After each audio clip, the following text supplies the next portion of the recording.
Look around you. Can you feel it? This relentless acceleration, this dizzying pace that pulls us forward, whether we're ready or not. A world in perpetual motion, where change isn't just constant, it's exponential.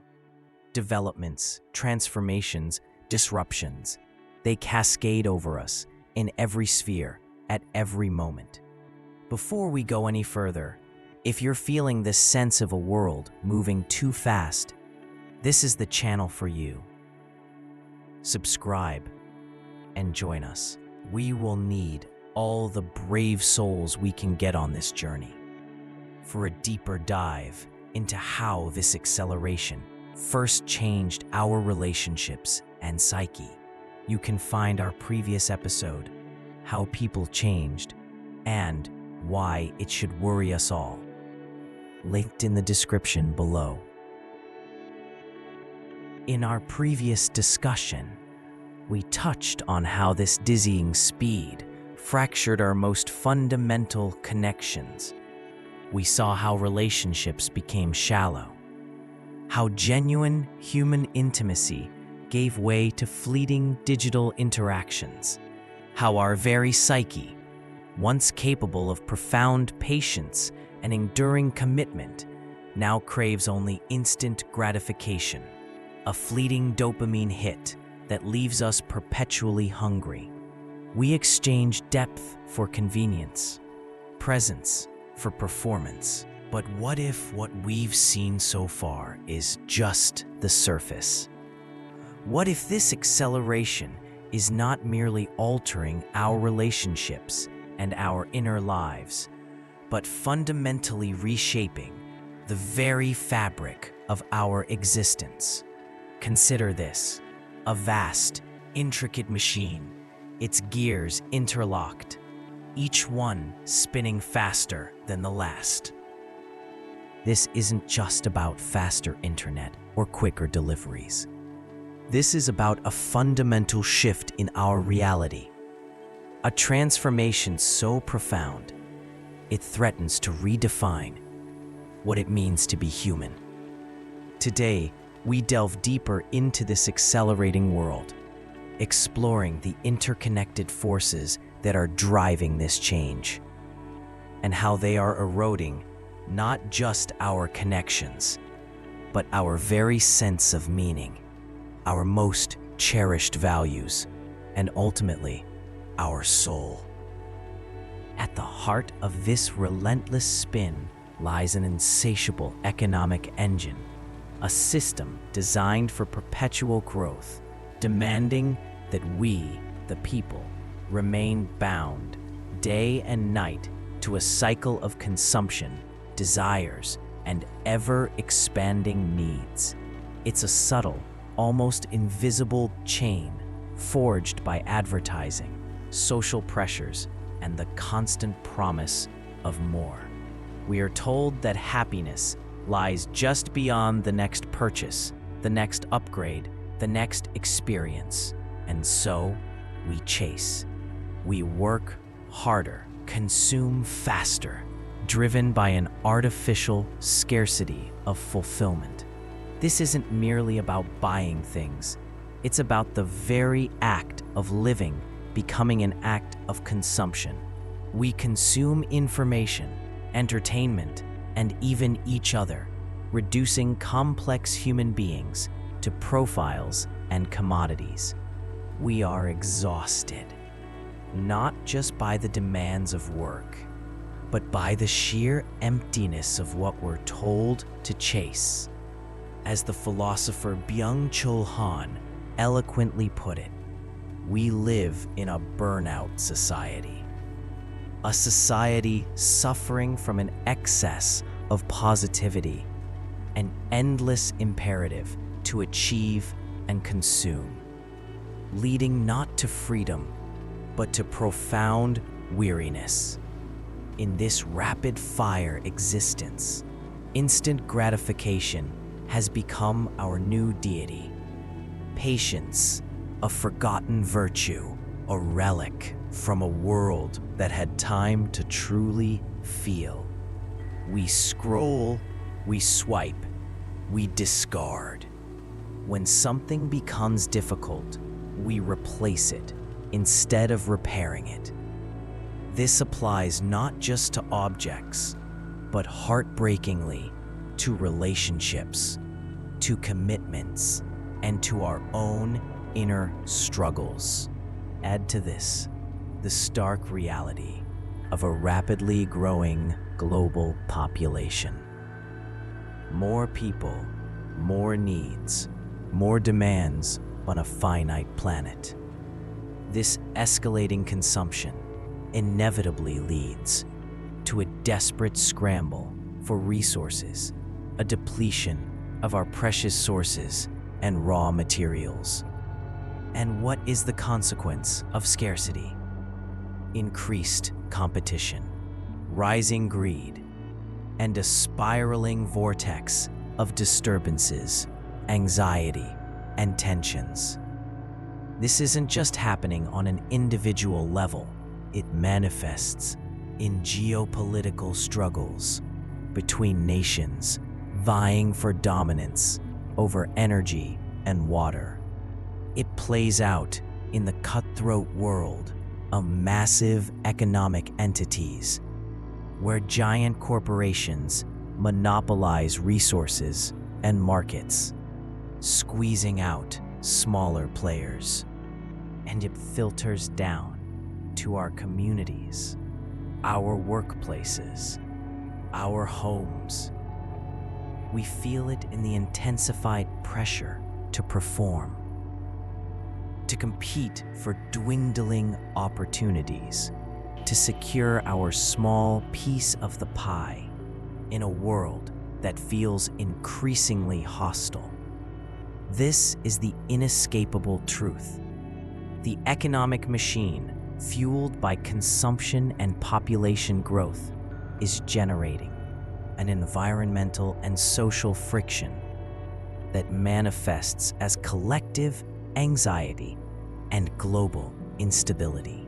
Every link in this chain leads to the next, like those interconnected gears, grinding faster and faster, generating a profound internal and external unrest. And then there's technology, the ultimate accelerant. It arrived with the promise of a smarter, faster world, of artificial intelligence that would free our time, and social media that would connect us. But how often do the noblest intentions pave the road to unforeseen consequences? Instead of evolving, we've become fragmented. Instead of true connection, we are often more isolated than ever, trapped in digital echoes of ourselves. Yuval Noah Harari warns us that humans risk becoming hackable animals, our emotions manipulated, our behaviors predictable, our souls empty. The world has grown louder, and we have stopped listening. It has accelerated, and we have stopped thinking. Our attention spans, tragically, have shrunk to less than that of a goldfish.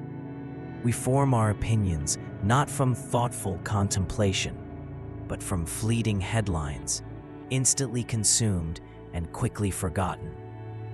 News has devolved into emotional warfare, a constant barrage designed to provoke rather than inform. This isn't just a loss of focus, it's a profound impairment of our cognitive and emotional faculties. We are becoming what our tools train us to be: fast, shallow, reactive.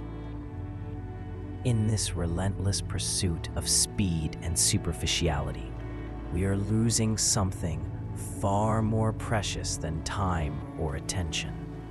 We are losing the very essence of our humanity, the intangible qualities that define us. We are losing connection to ourselves. A profound question, who am I, is replaced by the performative, how do I look? Our inner world, once a sanctuary for reflection, is now constantly barraged by external validation seeking. We fear silence, for in it, we might hear the whispers of a self long neglected.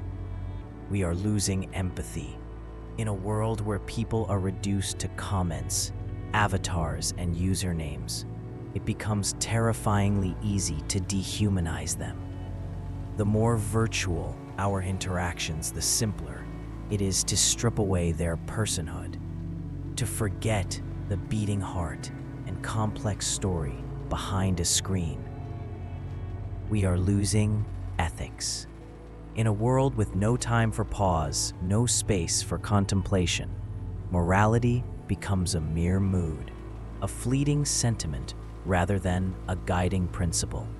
If everything is about efficiency and immediate gain, what value remains for integrity, compassion, or justice?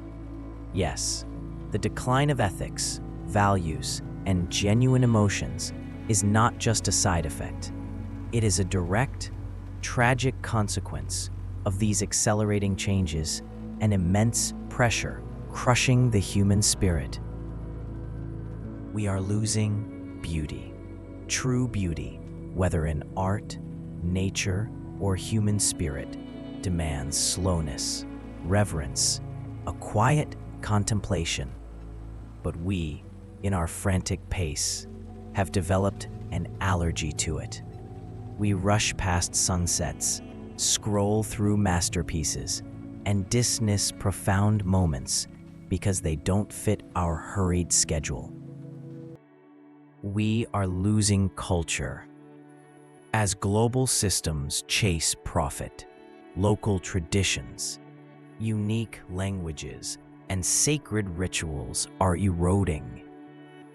Algorithm by algorithm, trend by trend, the rich tapestry of human diversity is being flattened, replaced by a homogeneous, commercially viable norm. And most profoundly, we are losing our soul. If everything is to be measured, quantified, and commodified, what space remains for mystery, for wonder, for the sacred, for the unquantifiable spirit that breathes life into our existence? Are we truly just tools, just gears in this monstrous, unfeeling machine, driven by forces we barely comprehend? The most chilling truth is that this new version of humanity is becoming increasingly irreversible. Habits are solidifying into identities, and algorithms are morphing into ideologies. And the most terrifying part, the race continues. We find ourselves in a high-speed pursuit of more, with governments, corporations, and institutions all competing for the same prize of growth and efficiency. They are all on a one-way path, accelerating without a second thought, without a way to turn back. They are the engine of this monstrous machine. But if the problem lies within the machine, can the solution be found outside of it? Can there truly be hope? We believe there is. The power to slow this relentless race, to change our course, and to save ourselves from these escalating dangers doesn't lie in the institutions that created this path. It lies in us, in communities, in people, in the individual. It begins inside each of us. This is not a dream of returning to the past, but a conscious choice to reclaim our future.